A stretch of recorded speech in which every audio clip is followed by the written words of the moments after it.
त्यांनी 92 वर्षाच्या त्यांच्या कारकिर्दीमध्ये 12,000 गाणी त्यांनी म्हटली आणि खऱ्या अर्थाने त्यांच्या जाण्यामुळे महाराष्ट्रात नाही देशामध्ये एक मोठी पोकळी निर्माण झाली, ती कधी भरून येऊ शकत नाही. आणि आशाताई गेल्याने खऱ्या अर्थाने एक सूर हरपलेला आहे. जोपर्यंत चंद्र आणि सूर्य आहे तोपर्यंत त्यांचे श्रोते जे आहेत त्यांच्या गाण्यांचा आनंद घेत राहतील. अशा प्रकारचं त्यांचं जे काही व्यक्तिमत्व त्याला आपण मुकलेलो आहोत.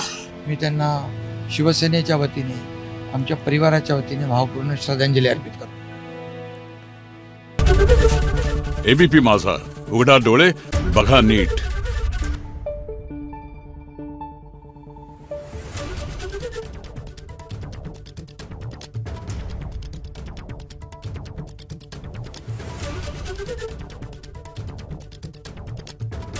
Thank you.